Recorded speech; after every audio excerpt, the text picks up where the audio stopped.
And we're live. What's up? We on the Smart Dumb Negus podcast with the guest co-host and longtime co-host Anwar. How you doing, my bro? I'm good, man. It's good to see you, bro. Yeah, I am. Obviously, I'm in shambles over Klay Thompson. Obviously my life's been ruined over Klay Thompson and Meg Thee Stallion as usual. Yeah, they got some things going on. We're in Amber Rose alert territory. This episode's Amber Rose alert is that people we don't know broke up. People we don't know and have nothing to do with, everybody's upset about. Yeah, and there's like there are like think pieces about it and about what that means for men and women that Klay Thompson wasn't faithful to. Can I give you the storylines and then you rate the storylines and you rate the memes that come out of them? Sure. Like any rating you want to give. 1 to 10 is cool, but any rating you want to give. So one storyline is that Klay fumbled Meg, and that because of Megan's status, whoever she is and how she is, Klay fumbled Meg. So that's storyline one. Yeah, like what's your her profile? Hold on, her profile is way more. You see what I'm saying? Because we don't be understanding our currency. See, she had social currency that he wasn't. See, she get. Yeah, okay.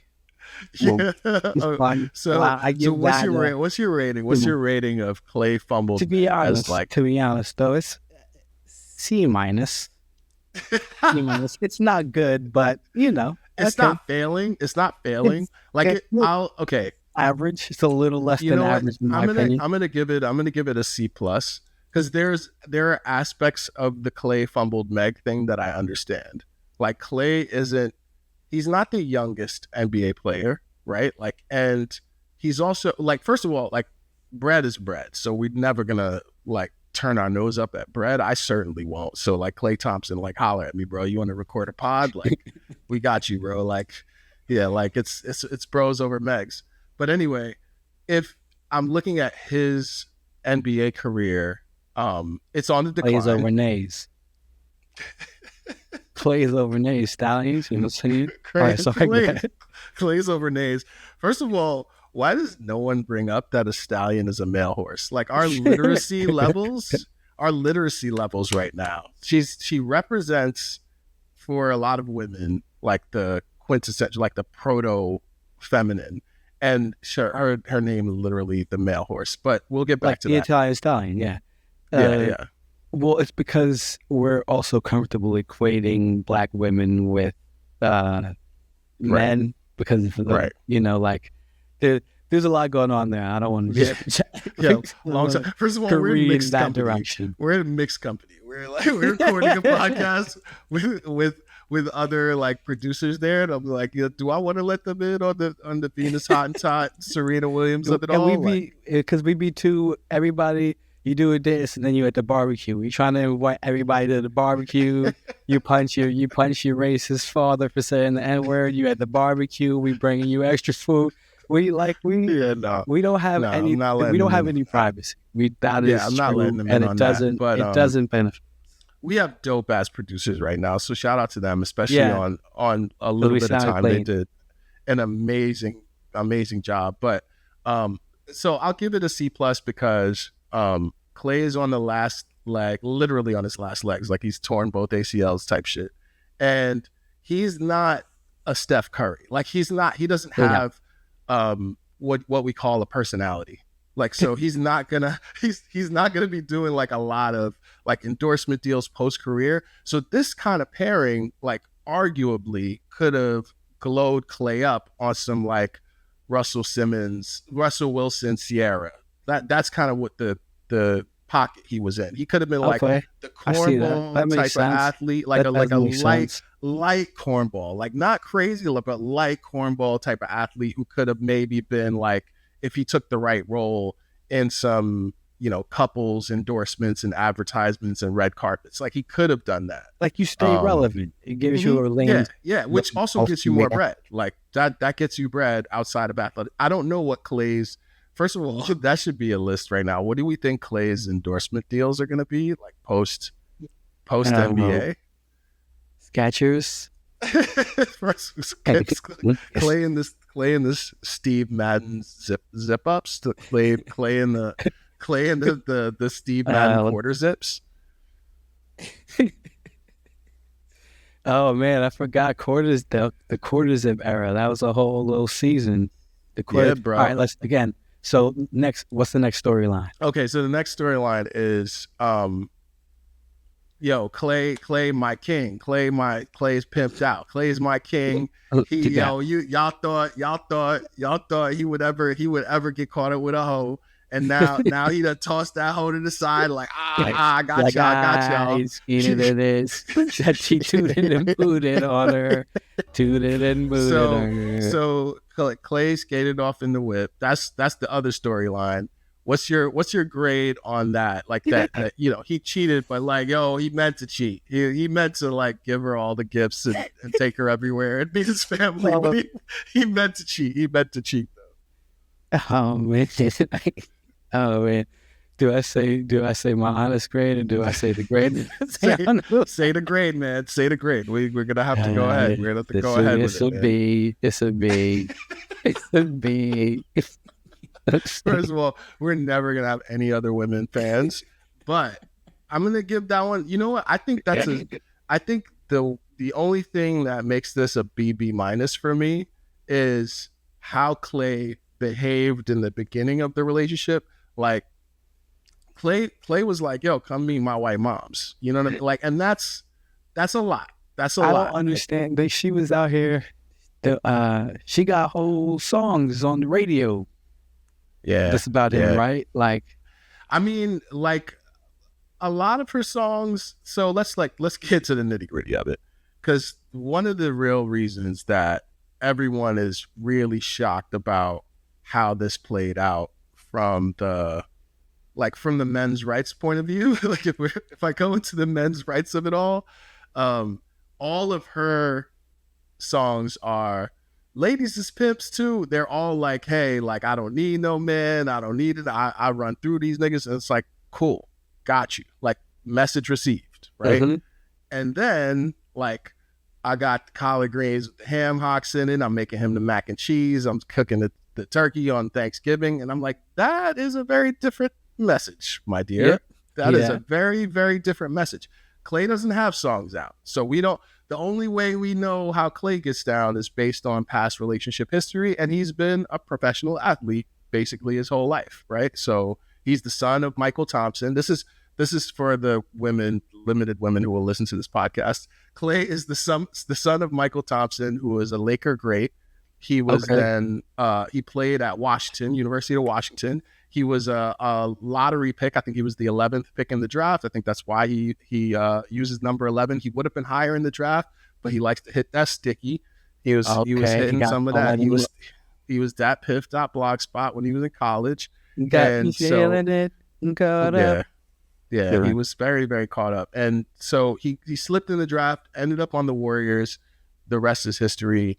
And quite literally, because it's history, they haven't done that same thing again, and he's on the decline now. So he's a very good. He had the ideal pro athlete career, especially as the son of a pro athlete, like to be able to reach the heights that your dad did. Because I believe his dad won a championship. His potential, all of those things were maximized in his career.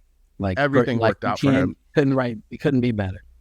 Right, Get your money, and I would say his specific downfall, or his athletic downfall, probably happened somewhere around the time where Meg Thee Stallion was becoming hyper relevant. Like she's been tagged with the label industry plant because she got so meteorically hot at a certain time, and it was like you couldn't look at a social media feed without seeing a Meg freestyle, a Meg gif. Like she's one of those people who, and I say this not as an insult or shade, I think her public persona is bigger than her music career.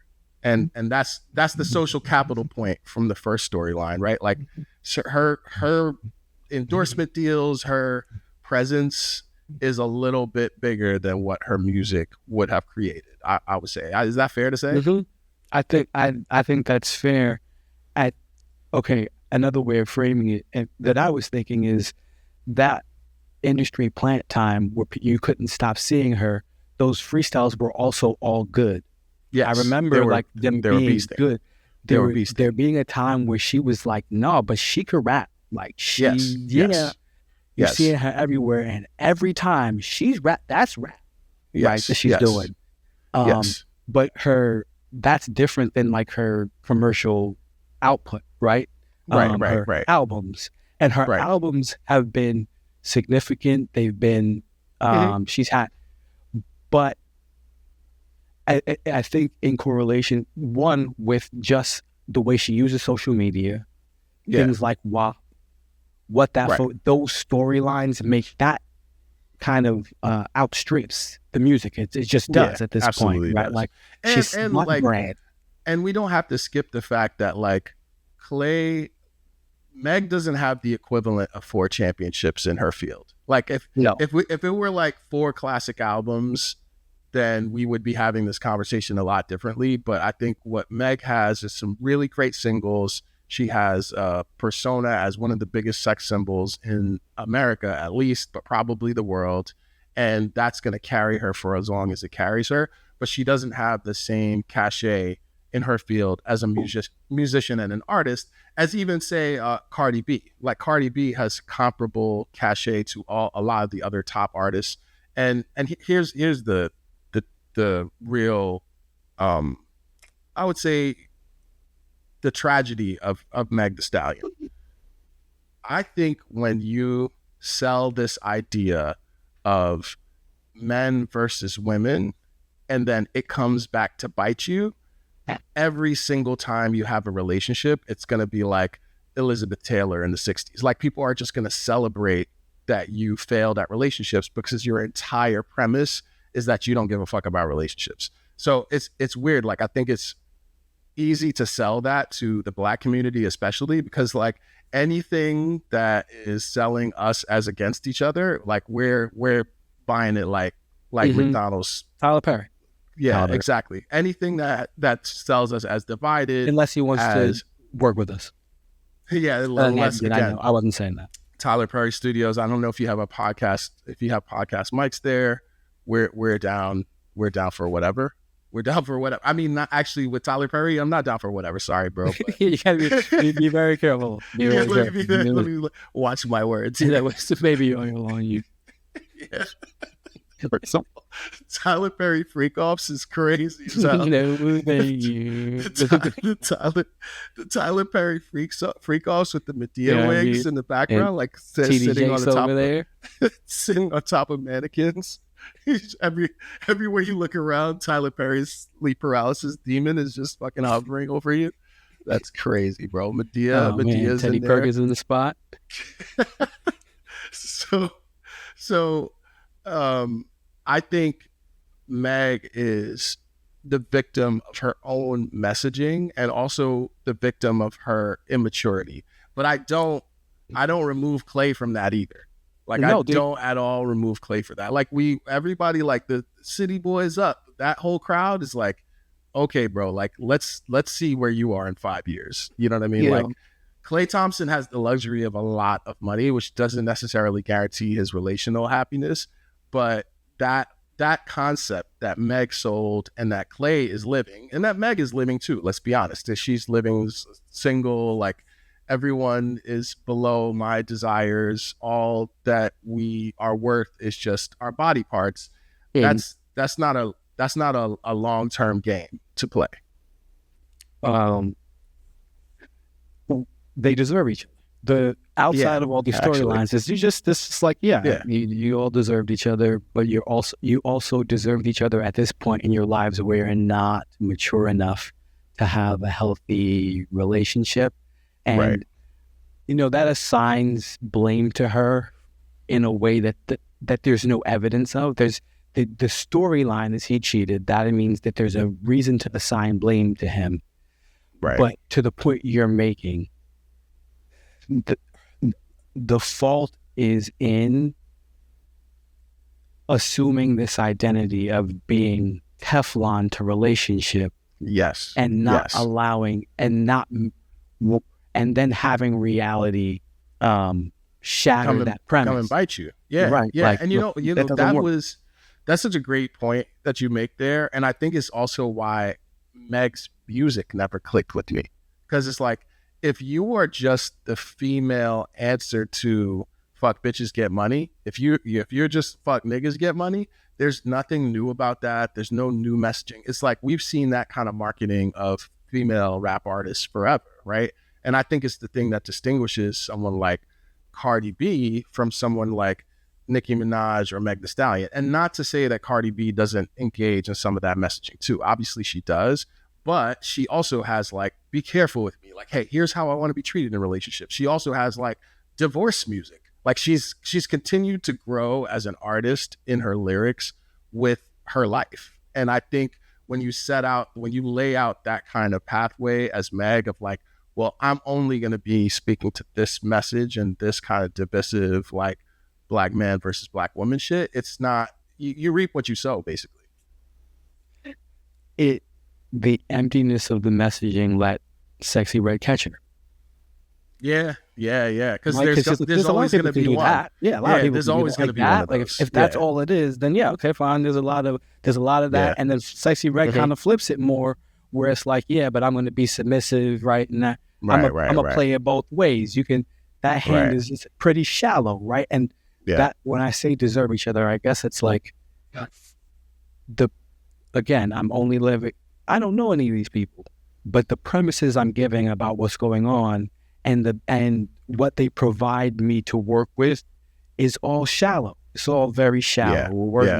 We're dealing with each other on a shallow basis. I mean, you're right. Then dating is hell right now. Like I'm gonna have to put my OnlyFans accounts on Klarna to catch up with the extortion of a few choice OnlyFans creators who have me in a bind. They have me in a tough position right now because I'd rather go and pay the like $42 a month than have actual conversations with women who might care about me and I'd have to be vulnerable with. And I think that's the fact that dating is hell is not the fault of Klay Thompson or Megan Thee Stallion. Klay is 36 and Megan is 31, which is crazy to me because I literally thought that Klay was older than that. Like, because I've seen him now over the course of 12, 13 years, like minimum, it's actually been 15 years he's been in the NBA.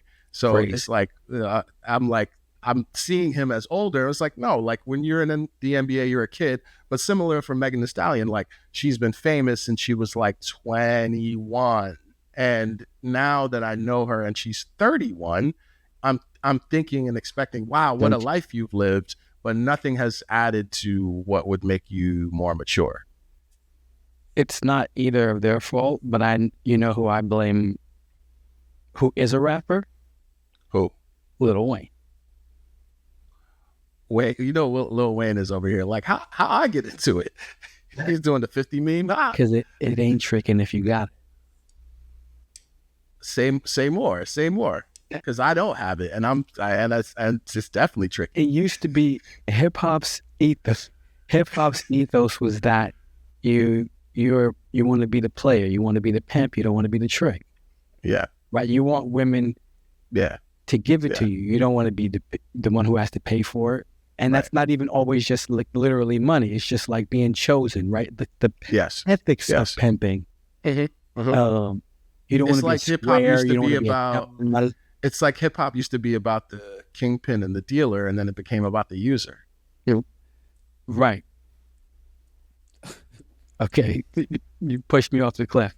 Okay, but that at the height of being the best I'm the best rapper alive run. Yeah, he had a run. That's in a milli. He says that in a milli. So his most famous song, he says, "It ain't tricking if you got it."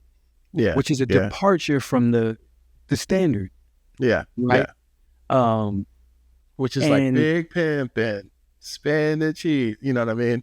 Exactly. I'm a pimp, so it's not. I'm it's Pimp not C. nothing. My name is Pimp C. Oh my gosh, I can't believe my phone is doing that. Anyway, Pimp cordial.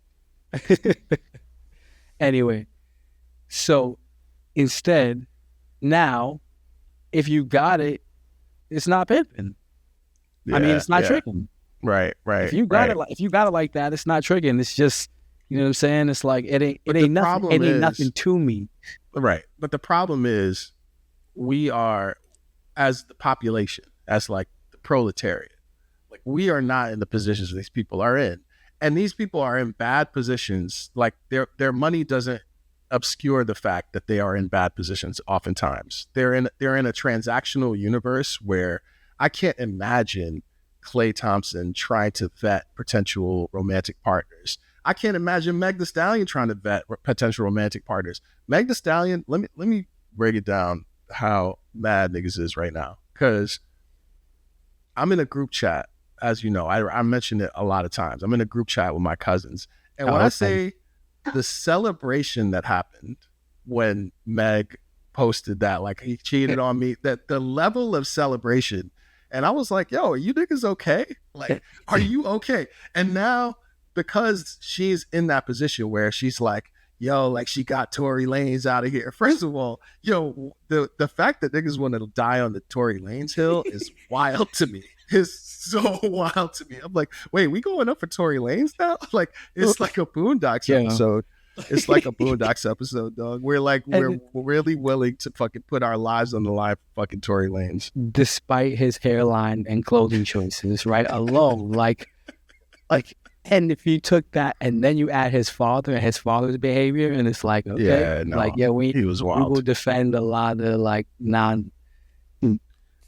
will defend. And Meg doesn't get off nonsense. scot-free in any of that either. Like, no, she doesn't all at all. living the same. The point is that no matter what, despite being Meg Thee Stallion and despite being Klay Thompson, they're still living the same dating hell, right? And to assume that it's comfortable just because they're at a resort or what is just not accurate necessarily, right? Because she's posting for some reason, in some way it's causing her a discomfort, right? And to think that he's just, doesn't care, maybe that's the case. Maybe not though. Right. Like maybe you, the person who you were engaged to, who is now blasting you for a cheat, maybe that's uncomfortable in some way, right? Like, you know what I'm saying? Like, I would guess it probably is, right? So no matter what, the way things are arranged now, I think we can look at each other too much. So comparison is, what do they say? Comparison is the thief of joy. And we have social media. So it's just like, all day. Let me look at other people all the time and like what somebody else has got going on, and think I'm not comparing all the time, right? Like, you were supposed to be comparing to the things in your immediate vicinity, and that it was the thief of your joy there. So if you're adding on facsimile comparison, it's just like it's never enough. And when you get on like I know for me right now with this, so as you were being forthright, I just had my first dalliance in the mixed race curly hair girls, and never again, my friend. Never again. I don't know how you and Cap do. On a date so Shout crazy. out to Cap. Y'all, the curlies. No, I'm not. I never been on a date so crazy. Yeah, we on hell day. We all on hell day. The curlies. First of all, the curlies have the unique, probably like the unique privilege of being both highly desired and the worst choice you could possibly make. Like, if you are, like, as a black man, it's like the worst choice, like the worst of both worlds in many respects. like a white woman's sense of entitlement, woman's sense of entitlement and deflection, and like black wealth, and whatever black wealth is. Oh man, the depth of the desire to be accepted Like the depth of this, like to be, afforded that like acceptance. It's just like, oh man, it's rough. It did a number on me. I gotta like I am. I'm dating racistly from now on. Like, very, very race-based. I'm making very race-based assumptions from now on. First of all, you'd be like literally the rest of the country. Like how we vote, how we eat. Like it's all race-based. Like we're race-based admissions for everything. Like Dr. Umar was correct about this. You can slice it however you want. The hotel, but you mean correct. I'm curious to hear from you, because one of the things that I realize in the frenzy, like the irrational joy that I'm seeing my cousins experience over Meg Thee Stallion getting cheated on, I'm curious what your thoughts are on how Klay Thompson or Tory Lanez feel about that. Like, do you think, like, is there solace? Is there reprieve in the fact that like a bunch of losers who don't know them are happy that they won? Do you think they go to sleep at night like good thing all those shit posters on Threads are happy because I wouldn't have done this if it weren't for them? I think Tory Lanez needs a little bit of, like, granted he's in prison, right? Like he's either in at the time or going to prison when he's doing this. I can understand. It's low. It's low. Tory's getting a little out of it. Tory's getting a little bit out of it. He's scraping the bottom of that barrel. He said, yeah, I like this. I don't think... This is all I got, baby. I don't think Klay is Kevin Duranting in that way. Okay. I don't think he's allowing himself to engage in that level of Kevin Durantness, of just going way out of his way to be about what people think about what he's doing. That actually doesn't strike me as his personality. Not at all. He's also aloof, above it kind of dude. Absolutely. I also think that, like, so people kind of insinuate that Klay has like a touch of the tism. He's got like a sprinkle of the tism. Really? And so I don't think Klay uses his phone for any of that. Like, Klay is playing those games with like the king who's trying to like swim out from under the moat and the bricks are coming down. Like, he's just 24/7 Candy Crushing. He doesn't care about what's happening in people's shitposts. Klay is like, look, I'm just trying to stem in peace, and none of you niggas is going to get to me for years. And then also apparently, because the other thing that leaked after this breakup is like Klay is like a notorious kind of, he's a goon. Like, he be like in the DMs and in the discourse trying to find his next thing. So I'm like, I'm getting the sense that like he's using his phone for other things than listening to what we're saying. It's crazy. Okay, so how is 41-year-old LeBron James better than Zion Williamson has ever allowed himself to be with that much athleticism?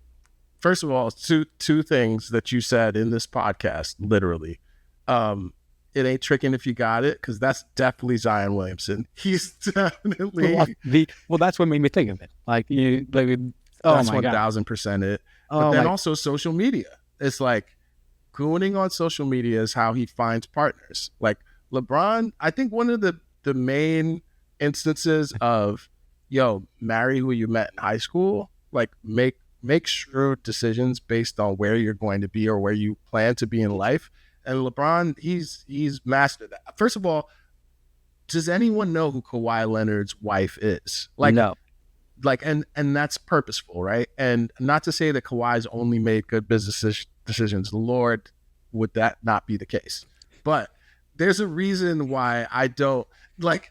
There's a reason David why. David Baldwin knows about it. It's like Steve. Steve Ballmer knows all about it. But I think the athletes who are in stable relationships have stable careers, and if we keep applying it to this Meg and Klay situation, the reason why those two might never have stable relationships is because they don't prioritize relationships. they're prioritizing some fantasy standard of what a man should be or what a woman should be. And Klay's fantasy standard probably has to do with something with his lusting after coups all day. And Meg Thee Stallion is a perfect fit, right? Because if you're lusting, if Klay is on X videos as much as I think he is, like Meg was like, that was the bag of the year. Like, word, I got this. We're good. Like, this is going to be fun. It's going to be freaky and like go off. Like, that's great. I don't know if that's who you want to bring home or create a long-term partnership with. I don't think it means that she can't be, but I also know that it's in keeping with his desires. Like, it's in keeping with his actual subconscious needs that he chose Meg Thee Stallion as like the person that he was going to go public with. How long were they even in a relationship? Not even a year, bro. Like, this is that like doesn't make not sense. even a year. I heard, and I was like, it seems like it was longer than that one. Yeah. But yeah, it's also to show. It's like, this is why this is all stupid. Like, and the metaphor for us making meaning out of their relationship is so stupid.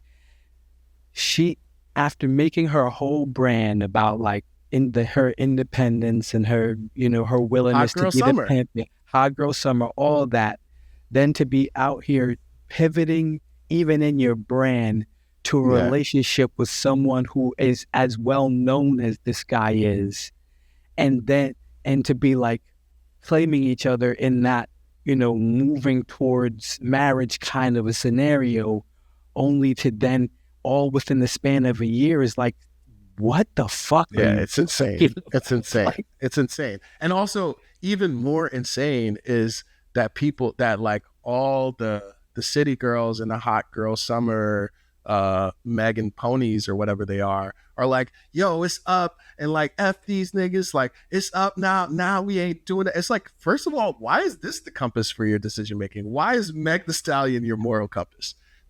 And the same thing for the guys, where it's like, aha, see, he got her now we going crazy this summer, boys. Why? Right, one for me. That's one for me, one for the boys. So we scored. Well, we scored a point. Really? Like, really? You think you think you're gonna get it to the bank with a Klay Thompson check and be able to sign it and then cash that into your name? Good luck. Get the strip club with it, baby. Make it rain.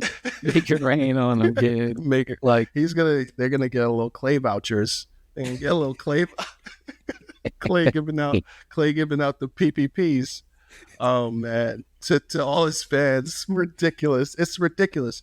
And the one thing I'll say is I'll put a button in it, because I think you said it really well, is that they deserve each other, and oftentimes that's not the best thing for the people involved, like especially in these public relationships. Cardi B and Offset, I believe, squarely deserved each other. Like, they were trading in a sexual marketplace that prioritizes body parts, appearance, and status. And now that we are all in that same terrible sexual marketplace, but also in a recession, also many times jobless, unemployed, or underemployed, also with kids who need to be provided for on a level that we don't have superstar rap careers or superstar professional athlete careers to provide. We're using the same standards as them. And that's like what you said, we're in the same hell. And with that hellscape being the only choice, it seems like that's why everyone is so up in arms, because like internally we are frightened. We realize that, like, if these are the stakes, if these are the options, we're actually fucked as a society, because the best of people, quote unquote, right? The best of people, the people who have the most, quote unquote, like, they're the ones who are still suffering through this with us. It's so crazy how often now, and okay, so that's why I used Lil Wayne as a metaphor when I said it ain't tricking if you got it, right? Because it's like, okay, it's just an offhand statement. But the number of times that I now am listening to the manosphere, or the opposite of that, frame dating through the lens of women should be trying to maximize the amount that they get monetarily from a man, like that being a reasonable dating strategy, that being the only reasonable thing a woman should be doing. They're being sex workers. They're being sex workers without being sex workers, right? Dating is sex work now. Dating is in the framework. It's on the spectrum of sex work now. Yeah. And that is it. Navigating people's premises about what's reasonable, what the reasonable distribution of responsibility is bizarre. Okay. Yeah. We are shitty at dating as well. We're shitty at it. Yeah. So the evidence of that to me, everybody's talking about they're polyamorous, right? They're not, everybody's non-monogamous, everybody's ethically non-monogamous. No, first of all, don't like being lonely. Drag me, bro. Just take me in, bring me into it. I don't care. Let's do it. No, let's do it. I noticed this for myself. I recognized that I'm not great at being lonely. First of all, the only times I'm alone, I'm like, yo, let's record a podcast.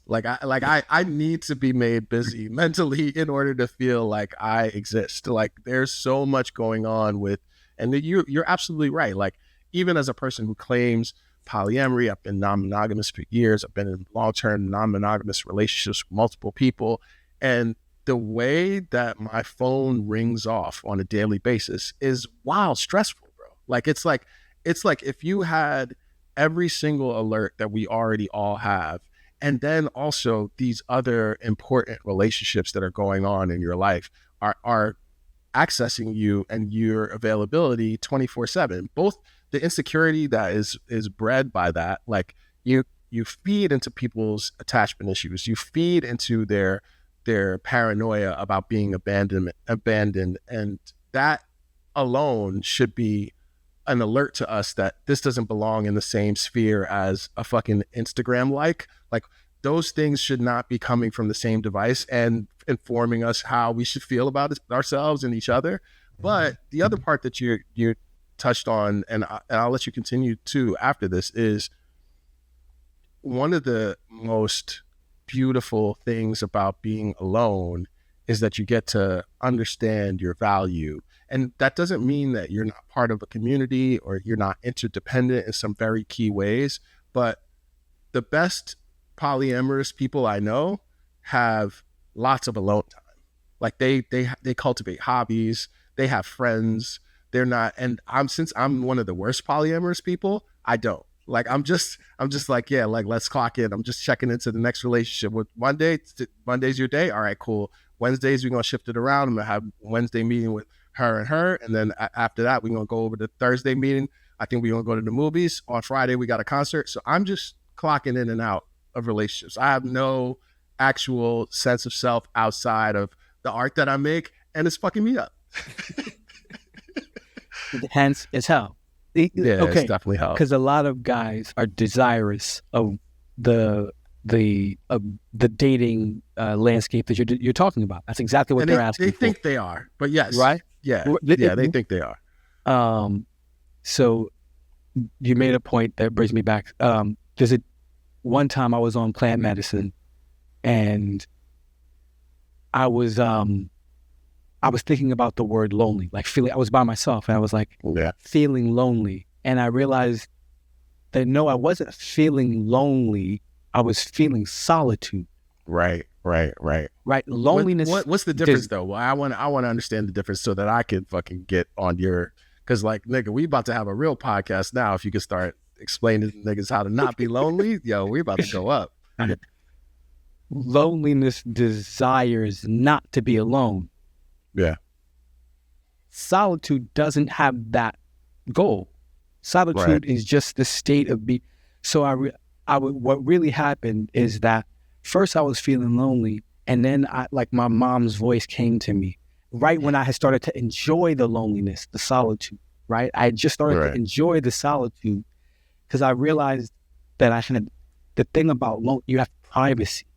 Inside your own head, you have privacy, right? Yeah. That's the loneliness and solitude. While you have solitude, you have privacy. Yeah. But my mom's voice interrupting me, I'm like, damn, I don't even have privacy here. I don't even have solitude here. And I realized it's because we're never alone. We're never alone, right? We're always connected. Right. The human experience is parasocial. Like, we use that for online, but the human experience is parasocial. We're always connected. I agree with that. the reason we feel lonely sometimes is because our hearts are broken. We really just are hurt. We're in pain, right? And the loneliness is a way of trying to fix them. But it's just when you're in solitude, you don't have it's the same thing, but you don't have pain, right? Like that's an excellent point. And to bring it back to the only parallel between me and Klay Thompson, just to be clear, like I mean, we both like to shoot jump shots. I do like to shoot a three ball every now and then, but Klay Thompson is about. Don't get it twisted. Sorry to cut you off. No, but Drew will give you a good, you know what I'm saying? 15. He'll go get 7. He'll give you 5 to 8 assists. You know what I'm saying? Like I'm out there. I watch him build this game from the ground up. I watch. Yeah, I'm out there. I'm out there, bro. And I might throw a few 30-footers in there. You know what I mean? He'll give you. Mess around, don't play defense, and you might catch 30. You could catch 30. Exactly. It could happen. I might just like light him up from the corner. Like I'm just corner threes right now. Which also I think Klay has a very solid career. If he does, starts like with Klay, if he just Allen Houston's for the rest of his career, first of all, he's also going to end up on the Knicks. Like there's no doubt in my mind that Klay Thompson is going to end up a Knick. There's no doubt in my mind. That would be the Knick thing to do, and they've been not doing the Knick thing. They've been not doing Knick things. They've been not doing Knick things. I give them credit for that. But like end of career Klay, if he's like 8th man, I could see it. I don't know if he would take that money. But the other parallel between me and Klay Thompson is that I think we're both gonna have a full roster lonely ass summer, and that's like the truth of the matter with both Meg and Klay. Is that you can have all of the availability of someone's body, of someone's interest, of someone's lust. And if you're not in touch with yourself, it will still feel, and in fact will feel more lonely than if you accepted solitude, to your point. And that's the thing that I hear in the echoes of all the kind of like trolls on either side. I feel their loneliness. It's like a mass loneliness that's just crying out like, yeah, look how lonely I am. Klay's not lonely. I'm not lonely, but I'm lonely. Like everyone's just crying out for that special kind of actual human attention and care and love. But because we've been advertised and we've inflated the value of the city girl, city boy, hot girl, hot boy. Like we've inflated the value of that so much, and it's a fucking empty currency. It has no value in the long term. It has very little value in the short term too. Because what did you do? You got bottle service. You were out till 4 a.m. on a successful night. You hooked up with someone who you wake up with, and you maybe don't like them. Your head hurts, and now you're going to the bathroom. You see they don't have toilet paper. They live in a bachelor pad. They have a 64-inch TV screen, but you feel the most strange you've ever felt in your life. And that's on a good night, like, right? And Klay goes back to his mansion on a good night, and he's probably immediately like, oh, do I have to get her to sign an NDA?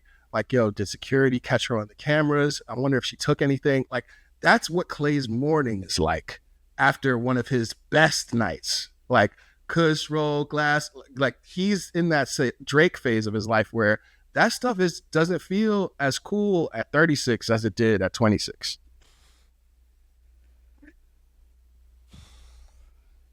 I was envisioning it though, like it sound nice though. But he did body that while he did it. He did body that while he was doing it. Oh man. But I mean, okay, there's just to move on, because we have limited time here, and I'm super hyped to talk about this next topic. So the New York Times trolled me and you. They trolled us, and I'm taking it. I'm taking the rage bait. I'm taking the troll. They're doing a very like elegant Northeast liberal troll though. You know what I mean? Like it's not a Skip Bayless troll. It's more of a like, Upper West Side Larry David at the fucking 92nd Street Y troll, but it's built for me. It's built for this kind of conversation. They did a list of the 30 greatest American songwriters, which I think the thing that's super cute about American, like putting that in there, is now Drake is immediately excluded, right? Which I think that was a choice on their part, because they were like, what, like, how do we limit this? But also, like, how do we deal with artists who may not write all of their songs, even though they're probably one of the biggest artists of the decade? You know what I mean? I also think that songwriters was a really pertinent choice, because Kanye is also not in there. And I think because he collaborates with people who write the actual lyrics and convey the feelings of his songs, they probably sought to exclude him on that basis. And I can't wait to talk to Cav about this, because I think Cav would have a lot of great insight, especially on songwriting. But Missy Elliott was included. Jay-Z was included. Jimmy Jam and Terry Lewis were included. Nile Rodgers was included. So some of the best Black music songwriters ever, but there are some omissions. And I'm gonna pull up a list just so I have all the Black music artists straight on who exactly was on that list. But what stands out to you? Just off the rip, like 30 greatest living. That's another caveat. 30 greatest living American songwriters. So Stevie is on there too. Including Missy is I appreciate it. It's an interesting choice though. Tell me why. I think in order to really, I don't know if they're acknowledging the R&B songs and R&B songs she's written for other people, and that's a part of the reason, or if they're just talking about the yows and because she has a lot of Yo, but honestly, one of the greatest lyrics in hip hop and pop music history is like that's a dope ass. She creates earworms. So I think that's a huge part of songwriting. So I don't want to like throw indirect shade in any way at her for that. Nah, like that's crazy. Like Missy, that's for me. I think that undersells Missy. Over focusing on those things because I love and respect Missy so much. Yes. I'm like, nah, Sock It To Me is where where I'm at with Missy, right? Like, first of all, I'm sending you a 4-page letter, and I enclosed it with a kiss. That's Missy Elliott. Crazy. Chill. Like, she's R. Kelly. She's Lady R. Kelly. Yo. Whoa. Right after R. Kelly, they literally handed it off. It's like, all right, to keep on writing those songs, we're going to hand it off to Missy. She's only in songwriting. Let me clarify. Did R. Kelly deserve to be on that list? Oh, yeah. Let's be real. Did R. Kelly deserve to be on that list? Okay. No. Okay. If we're unsure, did R. Kelly write "I Believe I Can Fly"? He did write that, right? He did write "I Believe I Can Fly." Correct. Well, first of all, "Step in the Name of Love," bro. There is no Caribbean event like cookout, fucking funeral, fucking dance hall, Sweet 16. There is no Caribbean event that I have been to in the last 30 years where niggas wasn't stepping in the name of love. What? Does it have its own dance? Yeah, but line perfect song. They be doing them line dances. They do the line dances to it, right? That's what I see in my head. The measure, in my head. You see niggas in white boots and they got the hats on. Like that's R. Kelly. He made that for them, and he was like, "Nah, I know how this works." But do you think that he should be disqualified? So, for instance, 30 greatest living American songwriters. So Young Thug is on the list, but R. Kelly is not. No, I get it. I mean, now hold on. I had to re-clarify in my head. Young Thug is crazy, but he's crazy. That's no shade to Young Thug. You know what? Hold on 1 second though. Was Future on there? No, Future is not on there.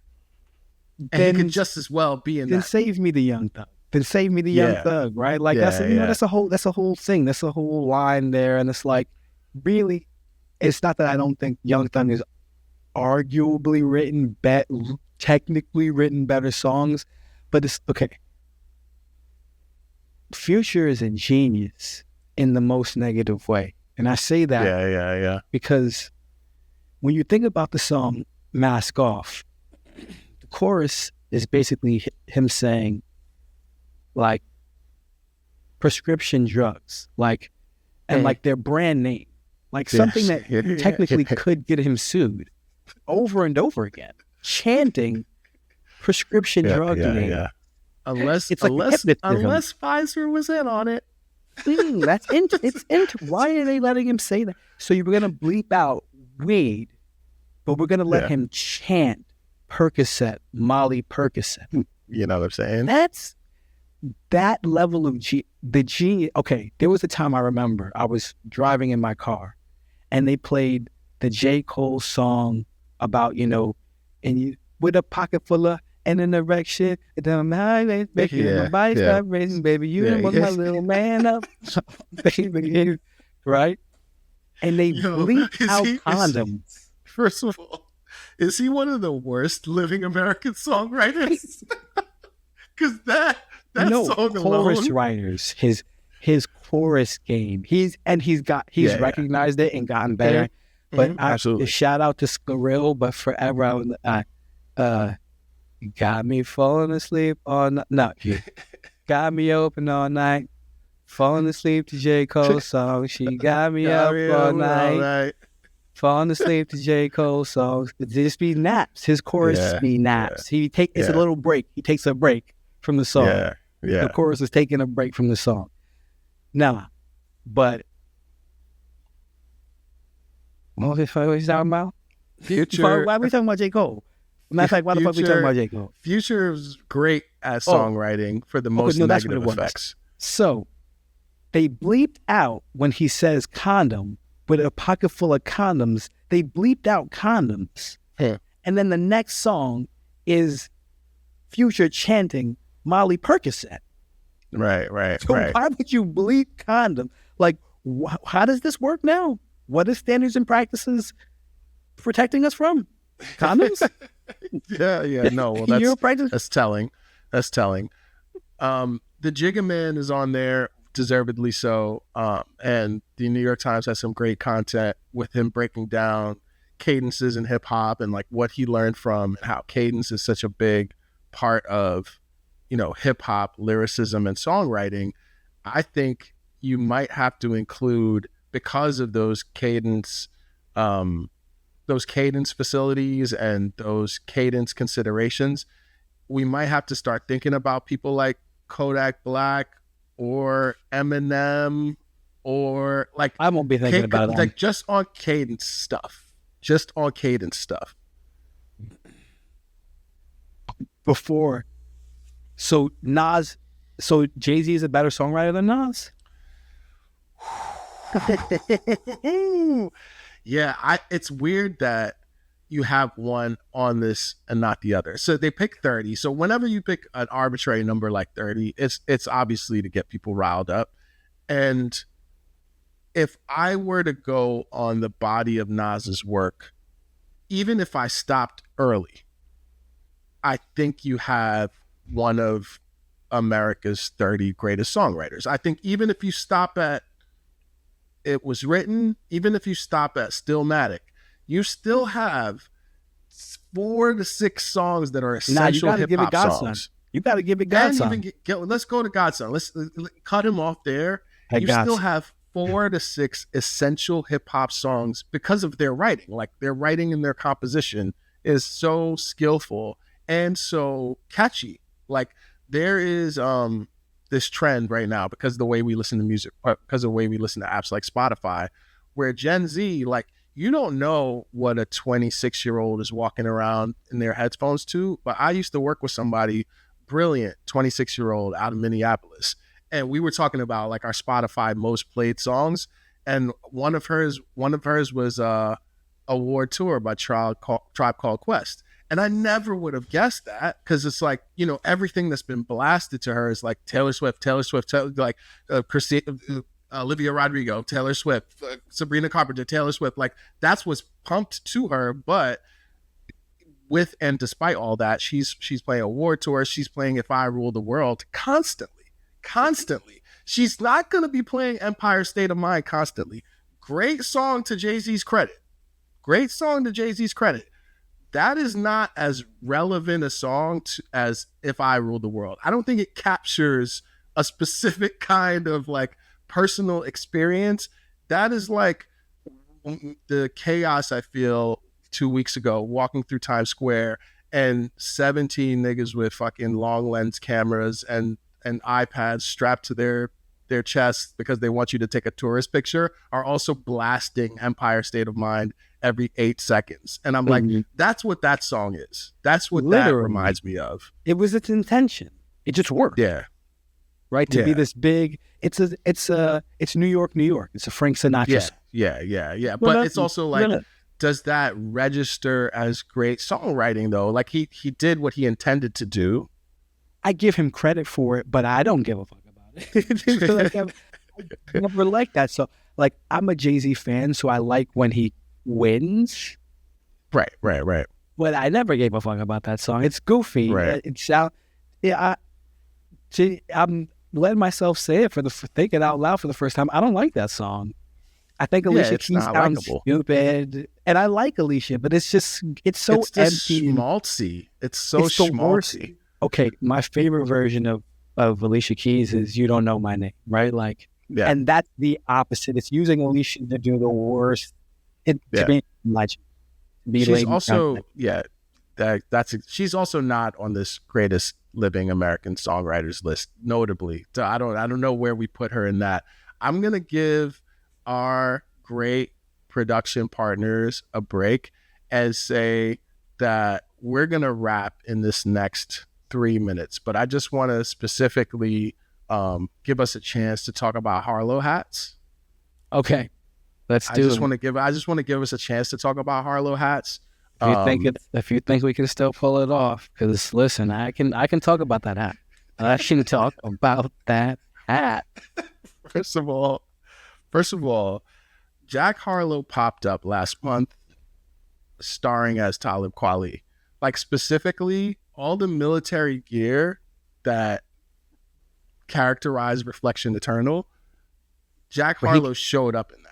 He went to the estate sale. But he also looked like Frodo Baggins he looked like Bilbo Baggins got enlisted. He looked like they about to send Bilbo Baggins to Iran. His hat is to be continued. Like, whenever they try to catch it in the frame, it's too big for them to contain the hat and his face. So his hat stay like a ellipsis. It's all some ... shit. They got a scaffolding. It's not finished. It's leaning Tower of Pisa. They still building it. Yo, my man was wearing a long sleeve hat. Yeah. And first of all, when Jack Harlow, I think, because like at a point, Robin Thicke was in them hats. Yeah, at a point like this, they was all in Jamiroquai. Run back the Jamiroquai, shout the cab. Yo, shout the cab and the Jamiroquais. And shout out to Harlow hats. We about to put out a line of Harlow hats for the Smart Dumb Negus podcast. We're going to have that Harlow hat merch. Yeah.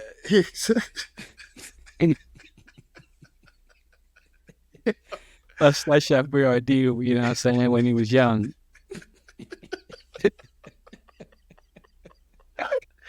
Chill. Yo, this has been a very special episode of the Smart Dumb Negus podcast. And shout out to what's our recording studio? I just want to shout them out. Podcast LA, right? Podcast LA. Thank you guys, man. You guys been great. Thanks so much to Podcast LA. They got us right. And this has been such a special episode. This is Anwar. You're gonna find him co-hosting many more of these Smart Dumb Negus podcasts. Anwar, tell them where they can find you. I'm at Bois Meeks. I'm on Instagram. You can hit me at Bois Meeks. Instagram, TikTok, yeah? Yeah, and you can find me at my name, Andrew Ricketts, on Substack and also on my blog, Big Black Commentary.